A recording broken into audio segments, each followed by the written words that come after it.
Let's see if Facebook is going live. Facebook is almost there.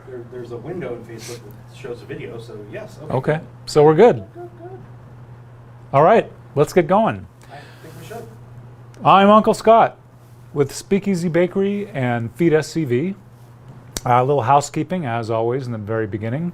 You can follow us on Facebook. You can like us and follow us on Instagram and Twitter and YouTube. Please do.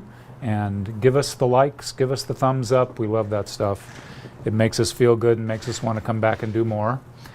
So today we're going to do a few different things. First, Todd and I are both going to show you something that, like an easy, somewhat easy dish that is a staple at our households.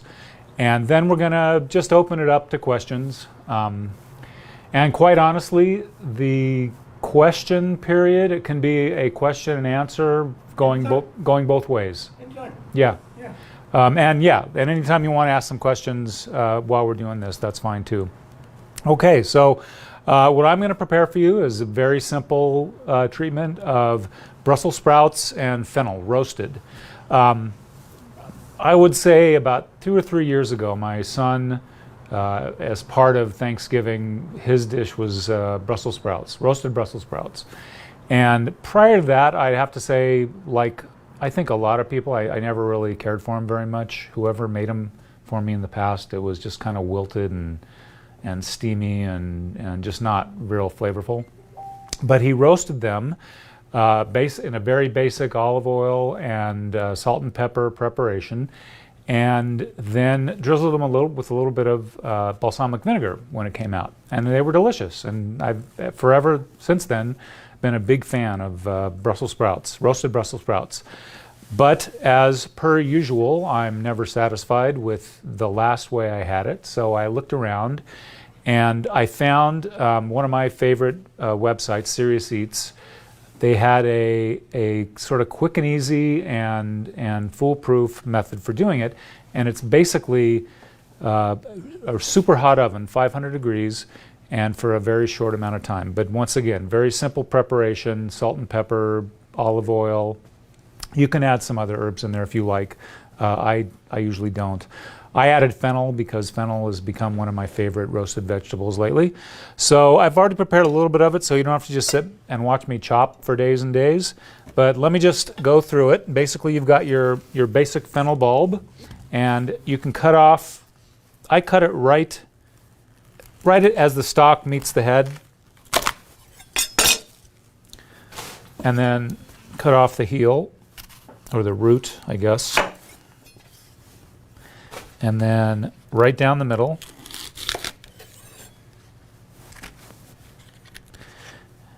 And down the middle again, and then give it a rough chop. It's easy as that. Already got some in there. I've got 2 fennel bulbs, 2 pretty good size fennel bulbs.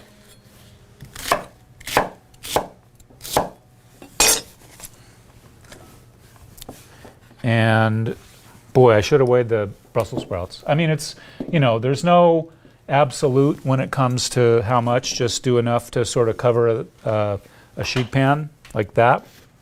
We'll get to that in a sec. So the basic preparation is to cut off the bottom and pull off the outside leaves. That way you don't have to wash it. Some people like to wash it anyways. I just don't. It's going to get a pretty good blast in the oven. Get those off. And I should mention while I'm doing this, because it's one of my sources of pride, I would say, is a few years ago we had Kenji Lopez Alt. What is it? I always forget. Lopez Alt. I always forget which ones. And we had him here at COC at one of their teaching rooms, and he showed us. What was the name of the program? What do we call it? Just a simple Thanksgiving. It had a name. I forget what it was. But anyway, he showed us how to spatchcock a turkey, how to make a Brussels sprout salad, which I'd never heard of before. And I had the honor of prepping the Brussels sprouts for this guy. If you don't know who Serious Eats and Kenji are, take a look. Oops, I already did that. So, I forget, what do we call it? Thanksgiving Made Easy? no, there was it was, God, I forget. But it was good.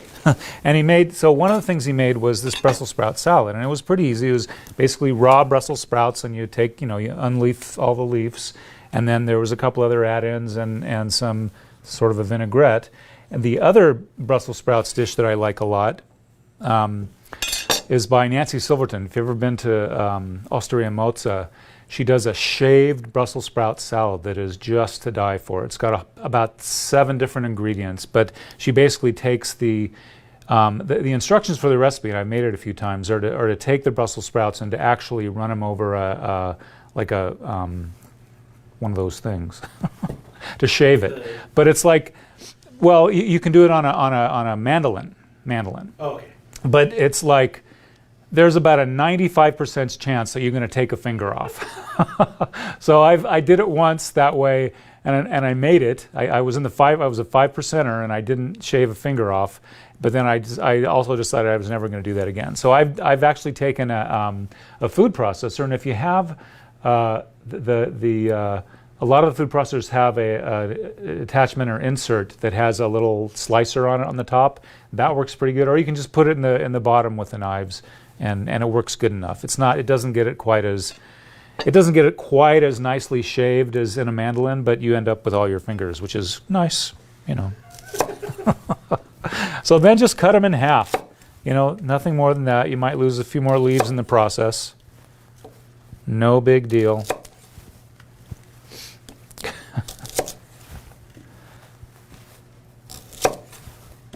So I've been trying to talk a couple people into trying this because they're like, no, Brussels sprouts, yuck. But you really should give it a try because it's super easy and it really is got a lot of flavor. Okay, so just, you can eyeball this. Whoops. A little bit of olive oil.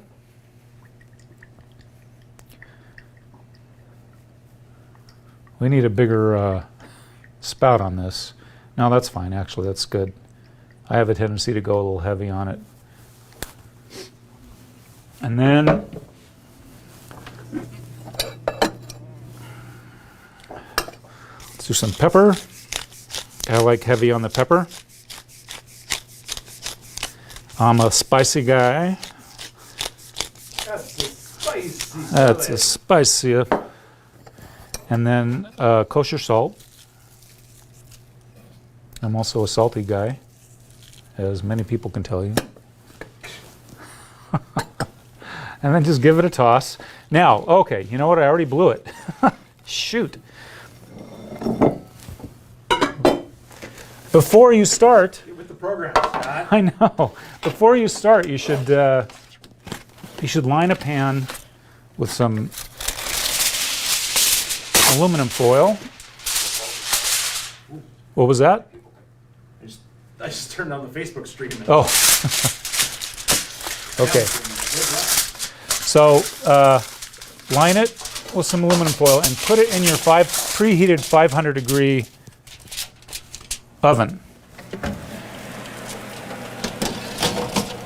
Now we've got a convection, so that'll heat up pretty quickly, because one of the sort of keys to this is to get that aluminum foil lined pan nice and hot. So when you dump it in, you get a nice little sizzle, and it gets things kind of kick-started.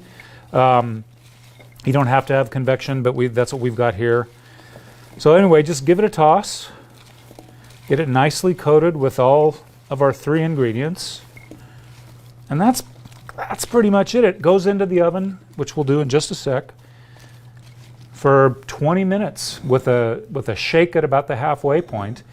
And that's all there is to it. It's, most roasted Brussels sprouts recipes you'll see are in there for 40 minutes, 45 minutes, but this is done really quick because we're cooking it at such a high temperature. Let me grab, I don't have a hot pad. We could sure use some hot pads. We are a nonprofit, you realize? Okay, so I'm going to bring out that pan and do it right on camera. Oh, I have silicone grabbers. Hold on. Oh, we have silicone grabbers. I think I have silicone grabbers back here. Okay, so we're going to wait for a little bit, and I will entertain you with my charm and wit, or... Here we go. Oh, here we go. Wow, look at that. Instant Pot brand. Check it out. All right. This is exciting. Oh, yeah. Shoosh. I'm going to take those out. Let those go a little bit long, but, you know, it's live TV. Okay, so just dump it out. Spread it around nice and evenly.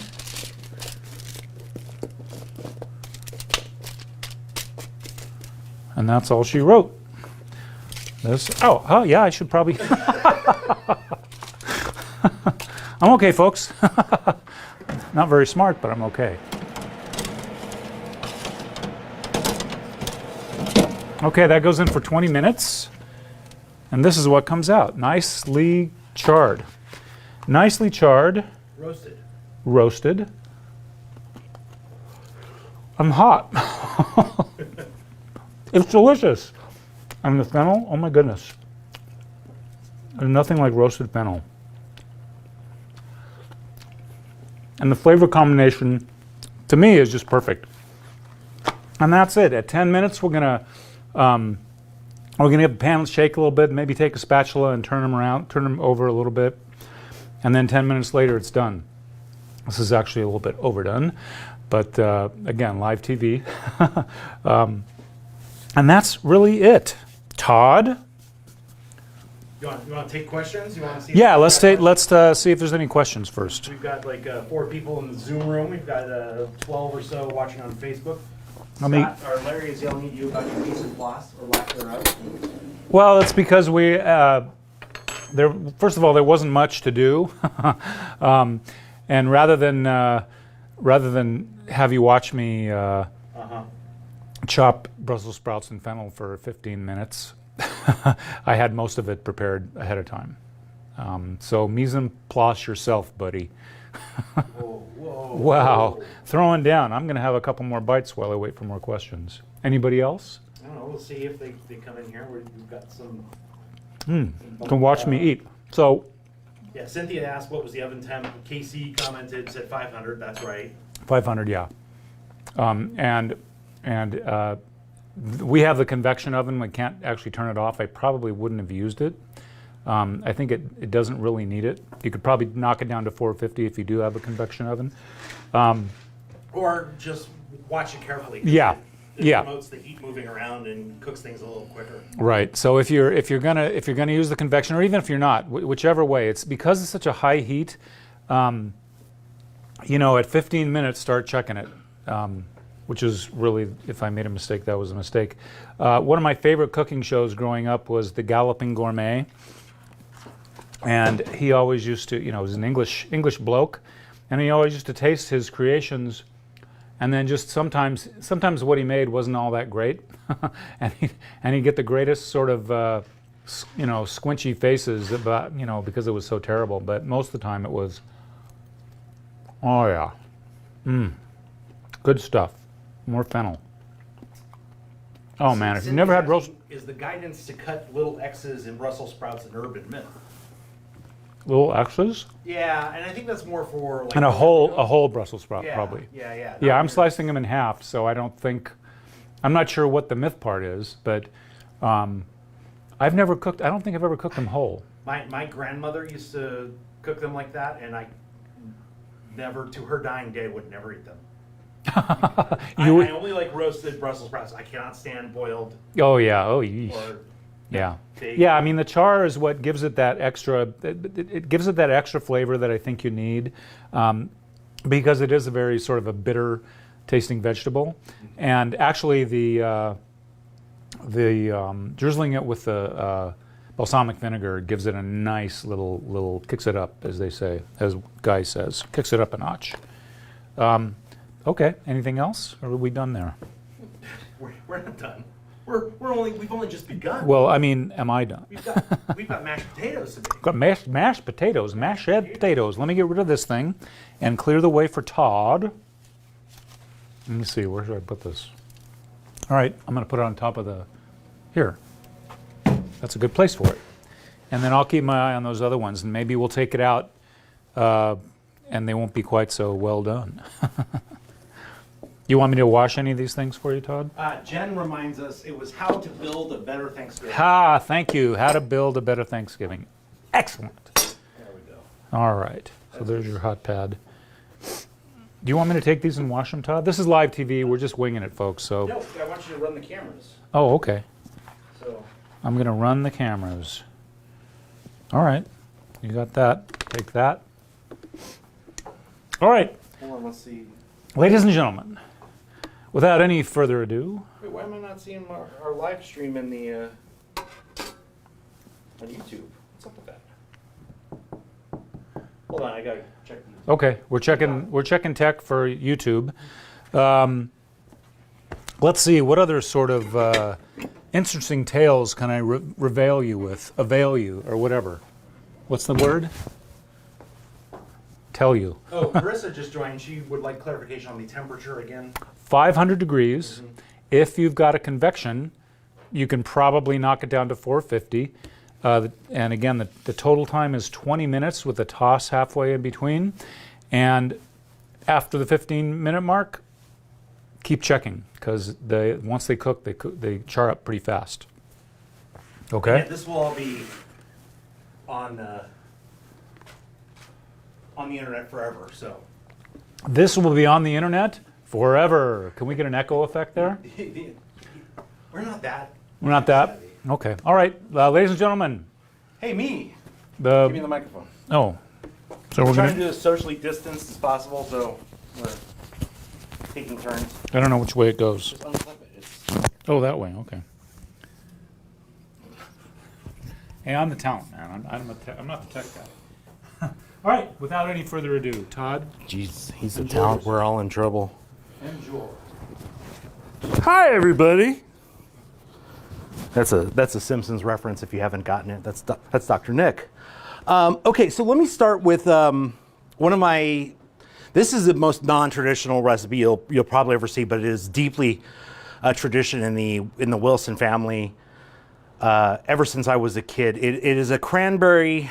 We call it just cranberry mallow salad. Some people call it the pink stuff, but it literally is cranberry marshmallow. You'd probably call it an ambrosia if you were in the South, something like that, where you just kind of mix things together and it goes great on the side of your plate, or you could save it for dessert, whatever you want to do.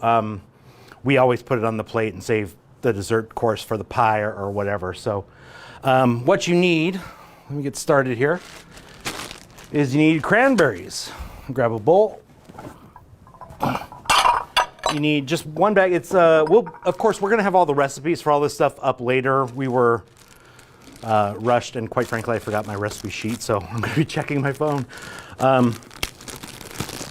But do 2 cups of cranberries, which is about a bag. I don't know why I'm emptying them into here, because they're just gonna need to put them in the food processor. And you take those.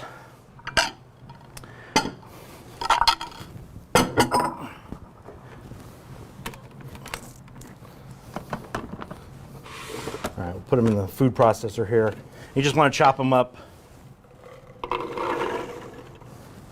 It's very simple, but it does require this whole process needs to begin the night before, because the cranberries are going to have to share their juices, as it were, with the marshmallows. So see, you just get a really dicey sort of just, there you go, of your cranberries. I think I need a bigger bowl, but I should be okay. Oh, Scott, will you grab me the mixer, because we're going to need to make some whipped cream. And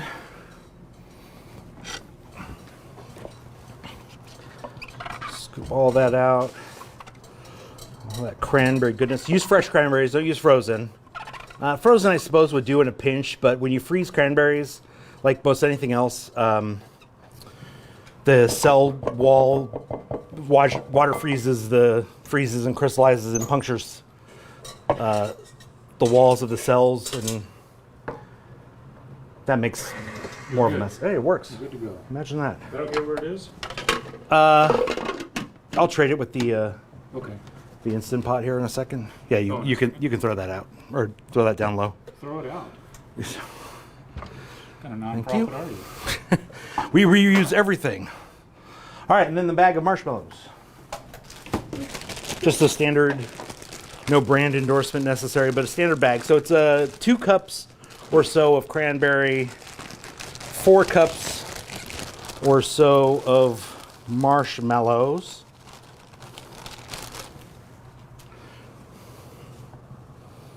Stir that all together. Push that more to the center of your. More here. Director Scott over there telling me I'm not framed up right. Just trying to do my job. I know. Oh, I'm making a hell of a mess. Again, live TV, folks, we make messes. This ain't no Food Network where they like got producers to clean things up.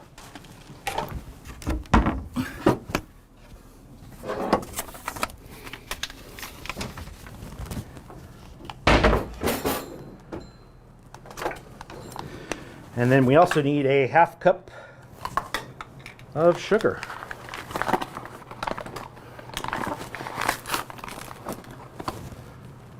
You know, we've been doing this for so long, Scott, I actually knew where things were. Like I'm measuring cups are in there and the sugar's in there. I did not. I did not. So again, you just mix that up, give it time to marinate for the juice again to come out of the berries and into the, this bowl is way too small, so I'm being very gentle. And you cover it, once you got it all mixed up. Good Lord, this is gonna make a mess.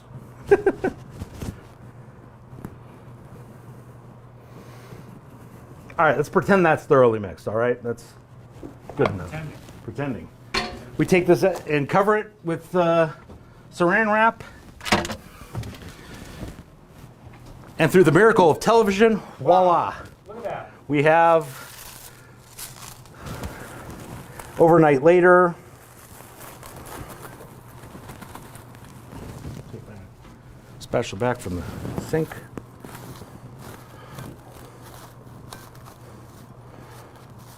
And now the marshmallows have absorbed the cranberry juice, the ooey gooey goodness. Wow. And you can see the comments might be in a couple places. You have the Zoom window open? No. But you see that juice is all spread out. So that's good. So I'm gonna put that aside. We're gonna make some whipped cream because we need about a cup of whipped cream whipped up real nicely. So let me grab that. Yeah, any questions so far? Any comments so far? That's what I'm looking for. I don't see it. I'm on. Oh, here we go. Here we go.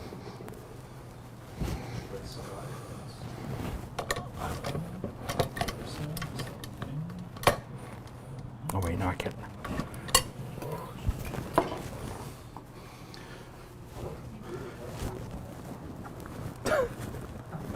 I don't see any new comments. Okay, well, what was the leftover comment? What can you do with About a cup. leftover Brussels? I would not do Yeah, Yeah, I don't. That's a good question, actually. like leftover uncooked or like leftover after you've cooked them and everything? Well, let's talk about both. Leftover uncooked, you know, stick them in the fridge and use them some other time. Yeah, exactly. Leftover cooked, you know, the first thing that popped into my head was like an omelet or scrambled eggs. Yeah, you would want to use them like spinach or, yeah. That would be the way I'd go too. Yeah. You know, any one of those other greens, but man, I couldn't. John Fulton says we need mics for both of us. We had a little technical problem today, John. You want to come on down, John? We're here. Hey, I need to talk to Oh, you coming out? All right, well that works. He's going to stir the Brussels sprouts. So you'll get to see two versions of Brussels sprouts. Yeah. And this is running, so.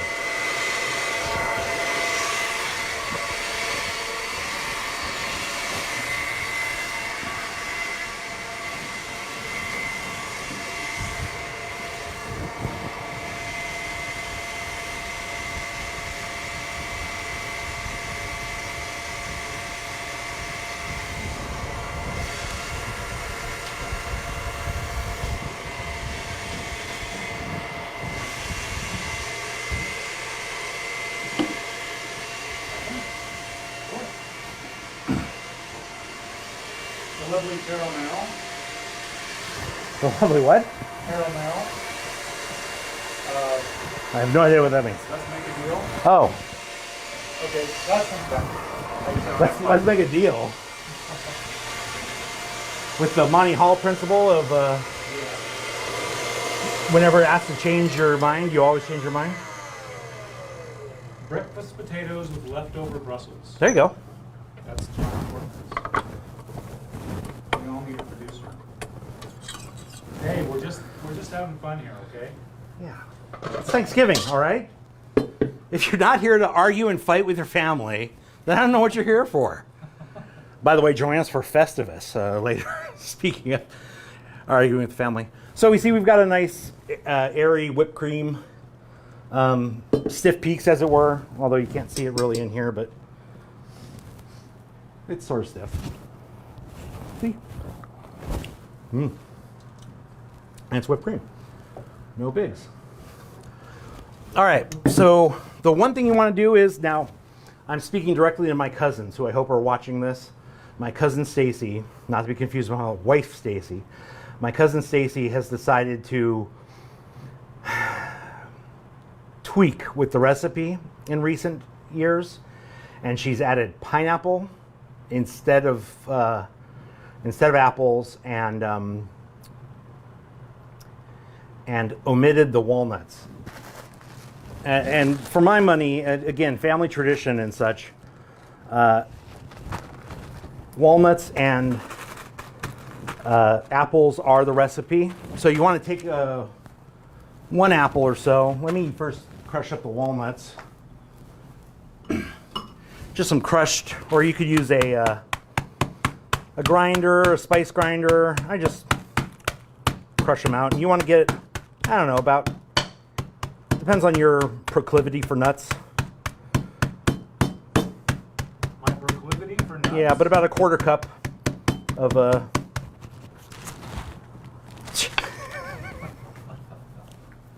rehearsals.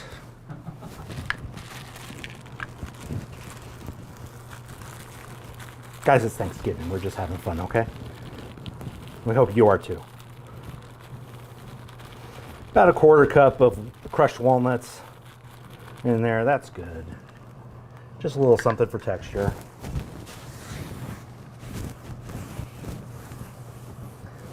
Whoop.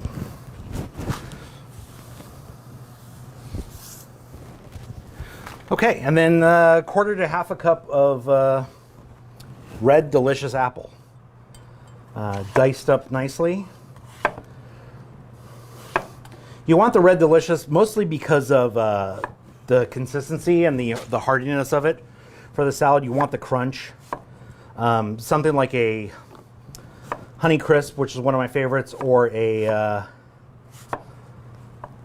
Fuji, or Golden Delicious, whatever, are going to be a little soft for a salad or an ambrosia like this. So you want something that's going to hold up, because you do want to. It'll go back in the fridge and chill even after you add the whipped cream and everything. So this will be more apple than I need, but that's fine.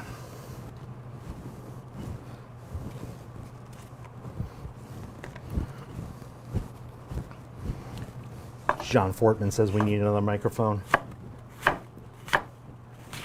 John also says we need to talk about Red Delicious. What do we need to talk about, John? Apparently that's John's preference, I would guess. Okay. John, you do what you do. I like I like Red Delicious. The Veronica says, "Who needs Food Network? This is how real people cook." You're damn right. Right? Thank you, Veronica. Thank you. I am no expert. I am an enthusiast. Larry And this says, clearly is going to be more than half a cup. So I'm going to actually pull this out and measure the half cup. Larry says that you thought this was a family show. I haven't dropped an F-bomb yet. Oh, I know what he's talking. Oh, Larry.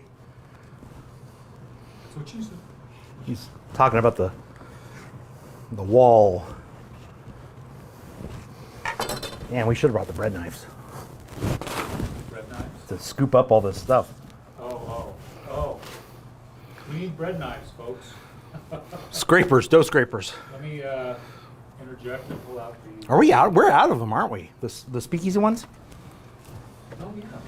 We gave it all away. Might be We here, actually. Don't interrupt. Let's see. come on by. Do you need this on? No, I'm done cooking. Okay, that's better. Off. So if I can interject. Yeah, please. Handy dandy. Those came in handy today, right? Yeah. Okay, so I would say that's a little bit better. We got a little bit of the char. This could go a little longer. A little bit longer? Yeah, like 2, 3, 4 minutes. Okay. I will interrupt you again. You want a little more caramelization, right? Yeah, I mean, somewhere in between. Oh, that was good. Actually, I really like. Yeah, it's not bad. So again, a lot of it is to your liking, to your tastes. Don't be afraid to, if you like it darker, let it cook darker. If you like it on the lighter side, more stewed, go ahead and trying to think of this where Larry isn't going to make something out of it, but go ahead and pull them out early. So, all right, my whipped cream. Bench scrapers. Bench scrapers, yes. You said bread knives. Bread knife, yeah, not a bread cutting knife, but a bread bench knife, bench scraper. Now, if any of you watched Schitt's Creek, you remember Moira and I can't think of his name. Dan Levy's character. I can't think of his name I can't either. because you don't watch Schitt's Creek. I do. Oh, but I can't think of his name right now. But anyway, one of the very first early things they did was try to make enchiladas, and Moira was telling him, fold in the cheese, and he's like, how do I fold anything? So allow me to demonstrate. Can we get the overhead shot here? And This is how we fold in. So you take it sort of in the middle, bring it to there, and just fold. Then turn and fold. you're like a maestro. Turn and fold. Basically, because if you do anything else, you're going to just deflate the whipped cream, right? So we just sort of, You don't want to stir. yeah, you're not stirring, you're not mixing, you're just folding so that everything combines.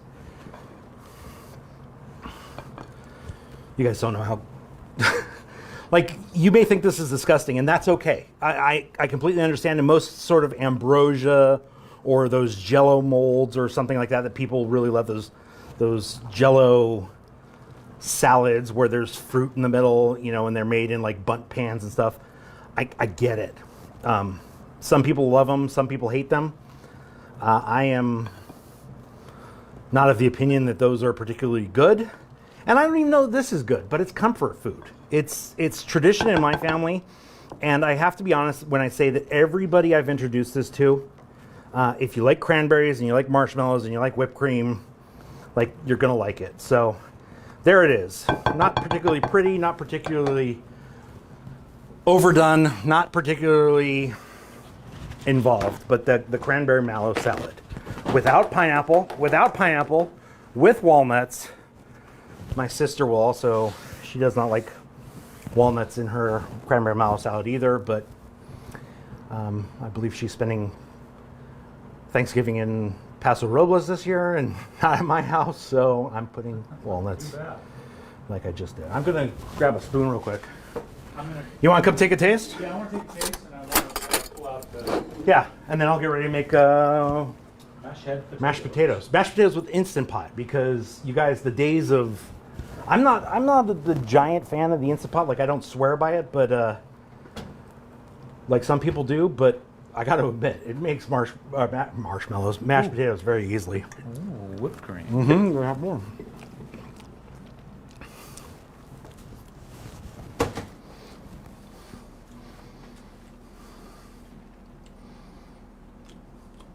Right? That's good. I mean, whipped cream. It's again, it's simple. like It's a little dressing on the side. It's not a main dish. It's not a.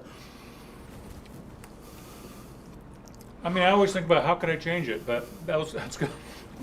I suppose if you wanted to omit the walnuts, you could omit the walnuts. If you wanted to I do was something thinking, like, different than. pistachios. Oh. See, my grandmother's biscotti, she had a walnut tree in her backyard, so she put walnuts in them. And I committed the ultimate heinous crime of changing my grandmother's biscotti recipe. Don't do it. I did it. I put pistachios and everybody loved it. Haven't gone back. So anyway, let's take out the... All right. I'm going to get this out of the way. Throw this over here. Here, you take the microphone for a minute. I'll go check on the... Okay, and I'm going to... what I'll do is I'll grab my phone so I can see if there's any other... There you go. Here, stay here. Do that. Do this. We don't need no stinking producer. We do. Well, we do, but yeah. Let me go commit the ultimate faux pas and go off camera. Leave the stage bare. We need that technical difficulties. Please stand by screen. Yeah. So I'm looking at the. I guess this is the Facebook feed for questions. Is that the best place for questions, Todd? Yeah. Well, let's check in. I'll check in on the Zoom feed since you've been ignoring that. Yeah. Steve Petzold, Fennel, are you crazy? I might be. Pat says what? Pet said, are you crazy? Yeah, probably. There's a distinct possibility. But I did tell you that you shouldn't be... David. Thank you, Jen. David is the character on Shit's Oh, Creek. David. Okay, David. Yes. Thank you. That's all the other comments that I see. We have more. Come on down. No, don't come on down. Yeah. If there wasn't COVID, I would totally be like, we should have a studio audience here. We should have people tasting. You know, we will do that because that would be so much fun to do that, right? Absolutely. Can we get some comments? Steve, hold on. I'm holding. What do we want me to? What else can I do? I'm holding. Yeah,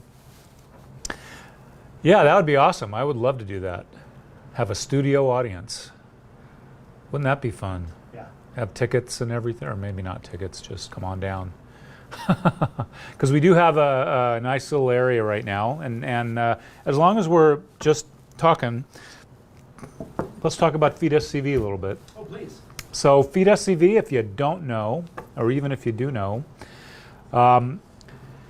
right now, well, COVID really shut us down. The two main things that we've been doing the last couple of years are the classes, which obviously we couldn't do, but obviously we are trying to do now, and our backpack program, whereby we provide backpacks full of food for kids in the Newhall School District for the weekend. The school provides meals normally during the week, and so they had a couple of days there where they may not have either access to food or have any food. So we got together with the district beginning of last year, 2019. Is that when it was? Anyway, so last year we were delivering weekly enough backpacks for about 65 kids to have 3 meals a day for Saturday and Sunday, every week during school year. And then there was fewer, but when school was off, we did a few as well during summer school.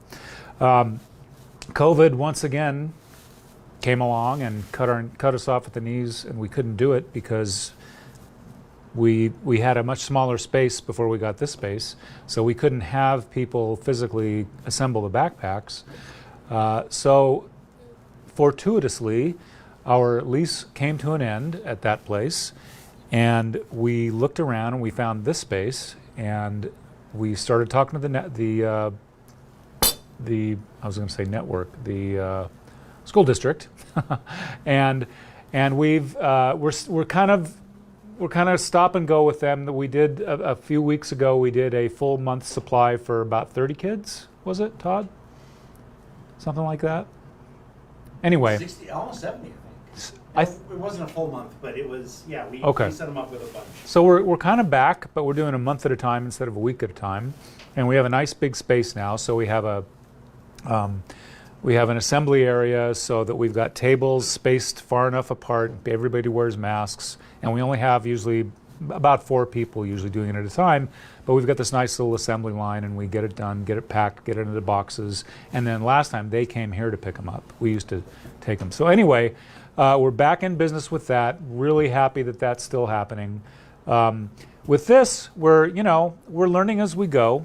We've got good equipment. We've got good knowledge. We just need a little bit more experience. Great people helping. And we have great people helping. We've got a lot of advisors. We had a set designer. We've had production people, and there were some comments earlier. I know they were in good fun. Steve wants to know where the studio is. Yeah, I'm not telling you. We're on Railroad Avenue, in between the liquor store and the tax preparation place, right past 15th, before the look really good. The railroad. Looks good, huh? Really good. So anyway, so we're gonna keep doing this. The first 2 we did were a little bit more planned and purposed and scripted out. Today we just wanted to come in and enjoy ourselves and hopefully have some people ask some questions.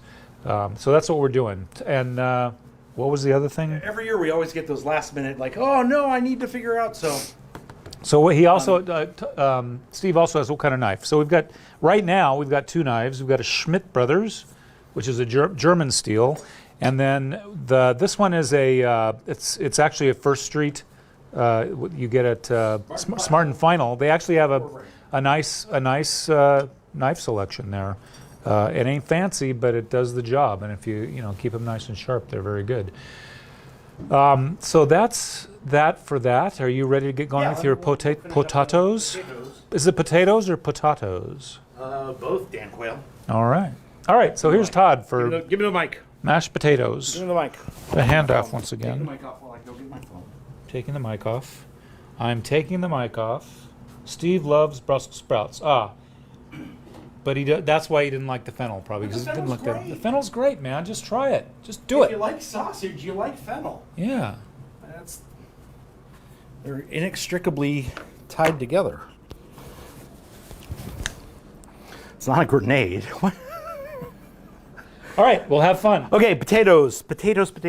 So again, Instant Pot mashed potatoes makes them quick. Like normally where you're dealing with them for an hour or whatever.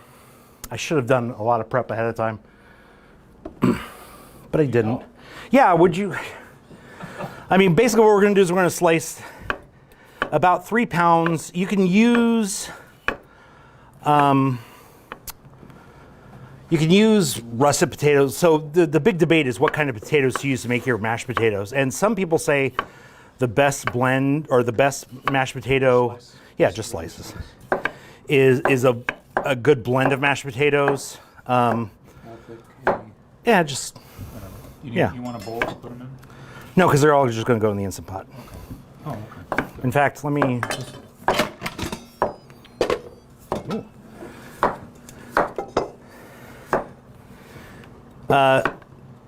So, russet potatoes are starchy.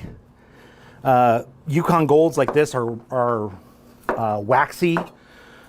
So imagine that consistency. That's what you're dealing with. Is the base potato that you're going to use is going to give you the same texture, no matter how much cream and butter or whatever you add to your potatoes at the end. You're still going to deal with the original texture of the potato. So, and you don't peel them? With Yukon Golds, I don't peel them. With russets, you would definitely want to peel because the skin is a lot thicker. But here. Anything else? Nope. Go ahead and get me an overhead shot because now what I need to do is show the. So you want about 3 pounds of potatoes, more or less, and this is just in a standard Instant Pot, not the big ones. push that forward a little bit. Yeah, I will. There we go. And then you need 4 or 5 cups of water. I'm using bottled because the faucet doesn't work yet. I'm going to get that working soon. But into the recycle bin, these will go. But just enough water to cover the potatoes. Like, you don't need too much.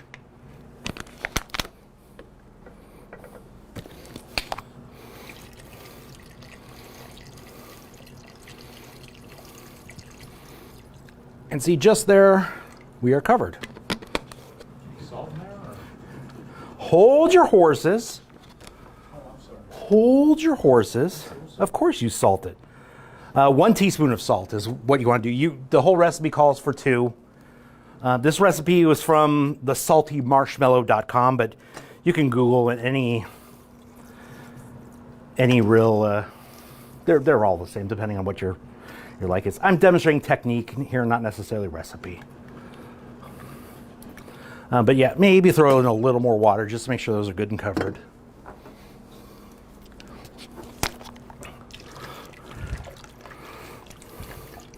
One teaspoon kosher salt. And now we throw it into our Instant Pot. Let's see, can I bring this up here so I can illustrate this better? This one's nice. It makes like all these sorts of singing things. Is that given to us by... Yes. By who? Oh, I don't know who. I was just going to say. Don Walker? I think it was Don Walker. Don, thank you. I'm pretty sure it was you. All right. Set it to seal. So you want the valve the right way, not venting, sealing. And then you want to cook on manual pressure for 8 minutes.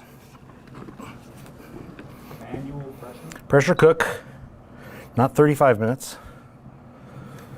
8 minutes.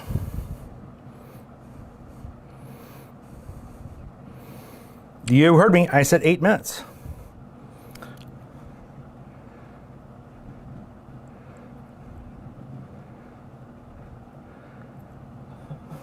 There.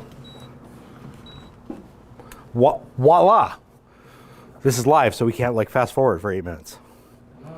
I thought these things cook fast. Well, it'll take about, I think it'll take about 8 minutes to get up to pressure, then 8 minutes to cook for that. So we have about 15 minutes for questions and answers. Oh, okay. Or we can make more Brussels sprouts. There you can. No, we're out of Brussels sprouts and fennel. So yeah, let's ask questions. Let's get going with questions. Because I wanted to show you just how easy it was to make mashed potatoes, but that just leaves us with a lot of dead time. So, Can I join you? yeah. Here, I'll just put the microphone down on the bench that way. Oh, yeah. Keep monitoring. Oh, real quick, guys, there is a feedSCV. Sorry, there we go. feedSCV is partnering with the city of Santa Clarita for their new show called Food Sessions. It is debuting on December 10th. I have it here in my messages because they just messaged me earlier today. December 10th or December 7th? December 10th at 7 p.m. So feedSCV is proud to partner with them, and we're going to be providing content for that show that will also feature foodies in the community, such as yourselves, so you can participate and join along. Also, there will be segments from chefs in local restaurants teaching different things and having different segments. So we're proud to be part of that. That debuts December 10th at 7 p.m. on Facebook or on the city's cable channel. And of course, we'll have it available from the feedSCV Facebook and social media as well. Let's see, what else? Can you well, there you go. You might want to get a different fork. I mean, I've got the Facebook feed up. I don't see any questions yet, but can you Yeah, I'll put get the the- Zoom? Oh yeah, let me get the Zoom from here. That side's your half, and this side is my half. I'm just gonna have one or two.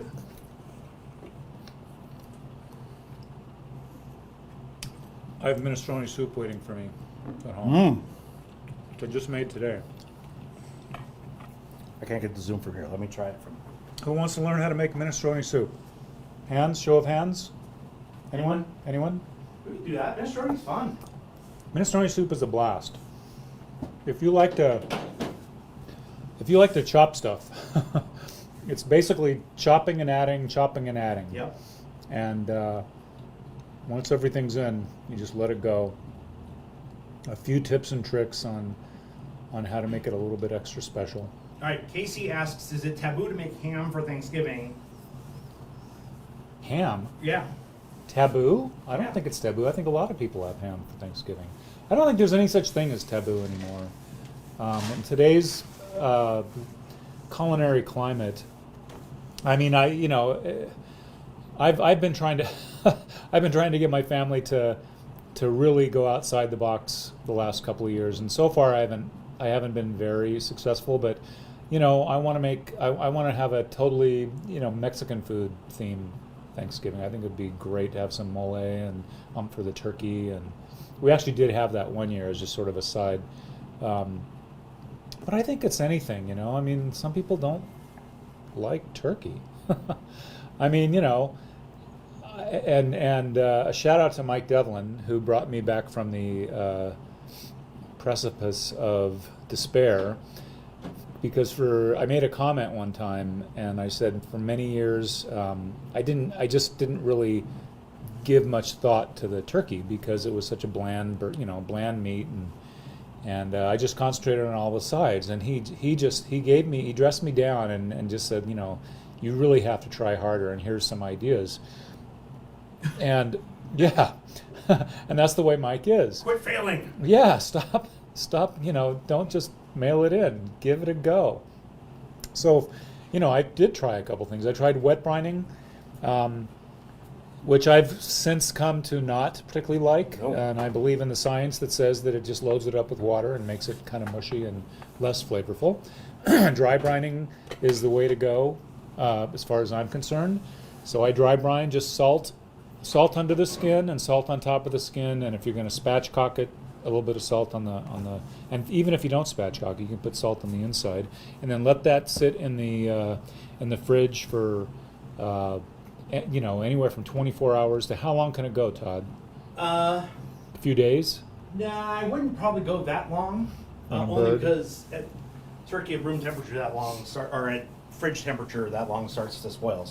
So yeah, maybe day and a half, 24 hours is what I usually do, and then the last I don't know how many years now I've been smoking 2 turkeys. I've got a bullet smoker, and it's got 2 levels, so I do 2 15-pound birds. And one of the nice things about smoking and that's kind of situation is it frees up your oven for everything else, which is really, really nice. For roasted yeah. Brussels sprouts and fennel. And the stuffing that we did. Right? And I want to mention again, if we're shouting out, I want to mention my daughter-in-law, Erin, who has been begging me for years not to do 2 smoked turkeys because she's not crazy about smoked turkey. Yeah, but so last year I did a spatchcock turkey and a smoked turkey, and the thing about a spatchcock turkey is that in terms of it freeing up oven space, it cooks so fast. I mean, it cooked. It's supposed to be like an hour and a half or something, but it was 85 minutes. Yeah. Yeah, it was done. So that's pretty nice. Any other questions? Depending on the size. Minestrone, yes, we'll do minestrone. We'll do minestrone. Yeah, we should do. We've got a couple of ideas. I mean, we can do that next month even. Yeah. For the winter season. It's soup weather. It is soup weather. It's soup weather, so... It's 80 degrees outside and sunny, but it's soup weather. Well, if you get up really early in the morning, it's cool. when it's still dark. Yeah, no, I definitely want to give a shout out, and Scott mentioned all the help that we've gotten before, but yeah, by name in particular, Mike Picarillo, who just released I think it's his directorial debut on Amazon, so I'll give him a little shout out. It's called The Thing Before the Thing, a brilliant movie. The Thing Before the Thing. The Thing Before the Thing. It's on Amazon. It's like $4 to rent, $5 to rent. Check that out. It's a fun little movie. which was all uniquely, like the whole thing was improv, all wow. short shot, sort of guerrilla style. Very interesting, and it's a fun little movie. But Mike designed this whole set for us, so thanks, Mike. Oh, yeah. Rob Magnus of Apsher Lighting has provided us with tons of consultation, and the lighting isn't perfect in here, but we're working on improving it. So he's helping us with that. Rob Townsend, a good friend of mine, a video producer extraordinaire, and he's been great in terms of camera support and other tech support for this project. We have questions. James Farley, totally agree on dry. Oops, see more. Let me see more first. Because he may come out and say, totally agree on that, but no, you're all wrong. He says, totally agree on dry versus wet brining. I'll be doing spatchcocking in a convection oven for the first time. Good for you. Do not currently own a smoker. Next year. All right, come back to us. Well, next year we'll get a smoker in here. Okay, maybe outside. Maybe outside. Yeah, Jim, we could do that. We could do it out in the parking lot. Yeah, Jim, real quick, since this is a convection oven, we actually had to play with it a bit because the convection ended up being a little bit weird for us on the turkey. So make sure you're turning that turkey. If you can, try to avoid having the fan blow directly on one side of the turkey, because that happened. So what happened with us with our first turkey, which nobody has seen, but the second turkey will be on Food Sessions December 10th at 7 p.m. Watch it. Yeah. What happened there was we realized that a convection oven isn't perfect for things like a turkey or things that you want roasted. So you sort of have to do some tips and tricks, some tricks, just to get it right. So be careful. Rotate it often. Check every 20 minutes. If you can, and the fans like here, maybe set it on the lower rack, just to help you avoid overcooking any one particular spot. We overcooked the neck area because it was right by the fan. So yeah. I want to also give a shout out because, and this has nothing to do with us except possibly some promotional stuff. There's a guy who's he's the main cinematographer for Simple Green. Oh. And he started his own sort of passion project called My First Dish, and he's got a YouTube channel called My First Dish. And I was referred to him by, I apologize for forgetting who referred me to him, but it was, if you actually go and check it out, the very first one he did was... So say you were the first dish, right? I was the third, actually. Oh, okay. There was the first one was the woman who referred me to him did and she's a foodie, a member of the Foodies. She did an apple pie, and it looked great. And then he got a chef who did a lasagna, which also looked amazing. And then I did my first bread, my first sourdough bread, the Nancy Silverton method. Right after my video came out, because he was trying to do them once a month, COVID hit, and it shut him down completely. Yeah. But I just noticed the other day he's got another one up. Oh, excellent. So hopefully he's back in process. Good. And he's gonna build up. So My First Dish on YouTube, if you Yeah, it's happen a fun to check channel. it out. Yeah. It's a fun channel to It's check fun. out. Good stuff. And of course, if you're not following us on social media, then how'd you know about this anyway? But that's fine. But let us know what you want to see. I mean, Minnesotan is a great idea. We are working on the calendar for the coming year and doing our live stream classes once a month, at least, and probably producing some additional content that'll go on not live once a month or so. And we want you to be a part of it. And if you've got an idea and you want to share your menu or your dish or whatever it is and want to use our studio, we're happy to work with you. And everything we do here, I mean, you can see Scott and I are trying to keep our space. We do sanitize and keep everything COVID safe as possible. So, there's not a big crowd in here. There's literally it's Scott and I today. We normally have one or two other people in here, but that's it. So, and of course, as it goes on, we hope to have you all in here soon for in-person demos and backpack bagging and all that stuff. So thank you guys for the support, and thank you for keeping in touch and letting us know what you want to see. Yeah, there's definitely some. Let me go check the Zoom. Okay, there's definitely some famous foodies that we've sort of had discussions with. We're getting pasta. We're getting pasta. That's going to be one that's coming up. Somebody mentioned the other day gnocchi, which I could do. But anyway, if you're, the thing is, you know, obviously we're not polished on-camera professionals. As evident by the point that the Instant Pot turned off. Oh, okay. Did we blow a fuse? No, it just came unplugged. Oh, that's not good. Anyway,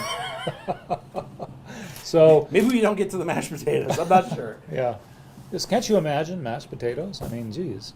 But you know, so yeah, we're up here a lot of the times. What we've discussed is let's just keep it real, keep it us to you, and like you're sitting there out in the audience. And so we're sort of intentionally and unintentionally raw and unpracticed and making mistakes. As is evident by the fact that I didn't bring my something to stick blender to mash up the potatoes. Oh well, we'll just have to use an actual masher, a hand masher.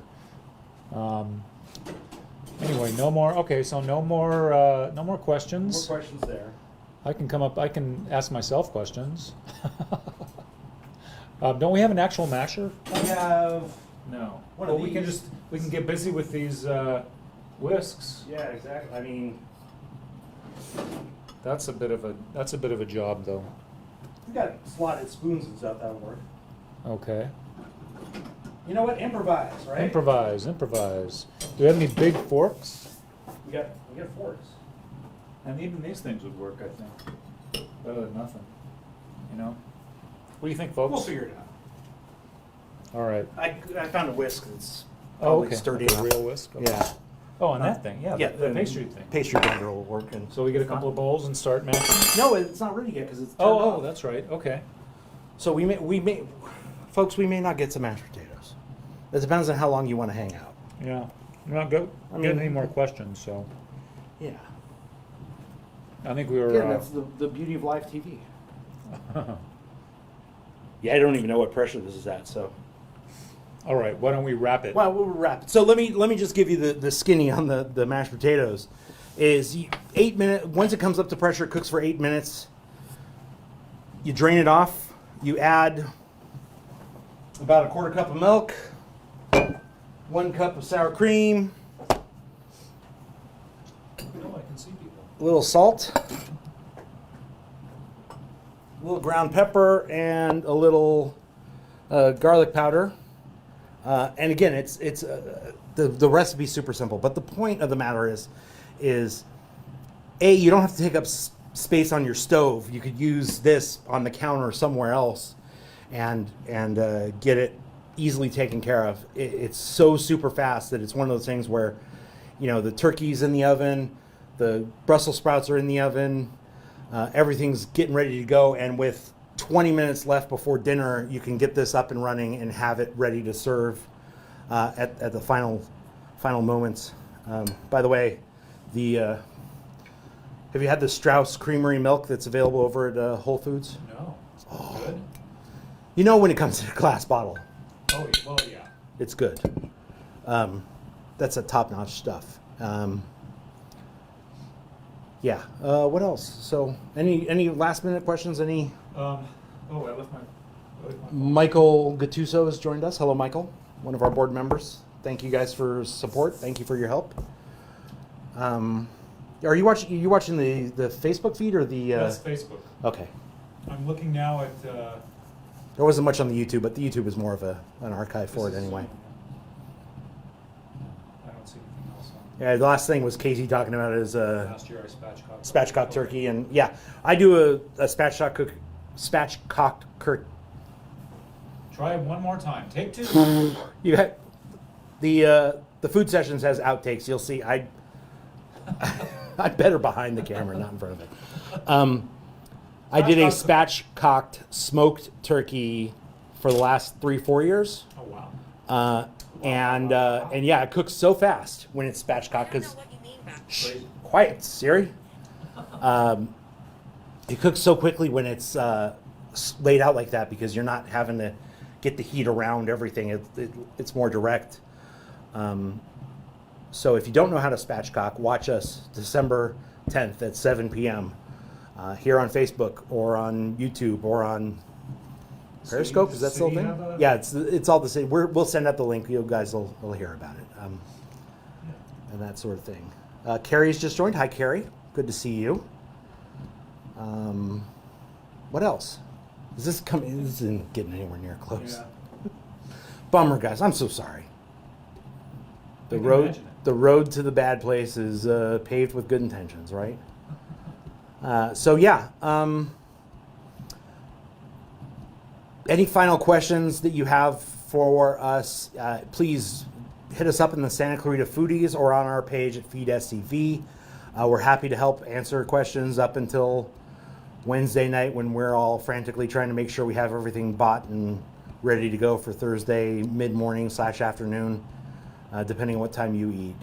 On a personal note, I know that this is a weird year for everyone, and I can't begin to express the overwhelming feelings that run through probably all of us, as we're not sure when we'll be able to have our large gatherings again and see our family and our friends for our Friendsgivings and such. But it reminds me of what I am grateful for, and I'm grateful for all the friends that I've made through feedSCV, through the Santa Clarita Foodies, and in this community in particular. I'm grateful for my family, who I can't be entirely with this Thanksgiving, but I'm hoping we can all Zoom and catch up a little bit. And I'm looking forward to a future where we can all be together again and we can all share a meal. And looking forward to sharing many more ideas and lessons and learning new things with you, because a lot of times I'm learning just like you guys are. So thank you guys for watching and supporting. Scott, you want to come up here and say farewell to before we... I'm getting a little verklempt. I got Stilkes. No. It's okay, Todd. You're going to be okay. All right, yeah, so... I love you, Tim Tebow. So, as Todd said, it's just... I love you, Cody Bellinger. It's been weird times. We're trying to respond in our own way to keep ourselves in front of your faces and to help you explore and experience different types of cooking, different perspectives. We are, with the studio, we are really looking forward to some things going on in the near future. So we hope you'll join us. Tell all your friends and family and come and hang out with us, because that's what we're doing. We're hanging out. Had enough? Is that it? I think that's it. Is that it? No more questions. All right. Thanks again, All right, folks. guys, thank you.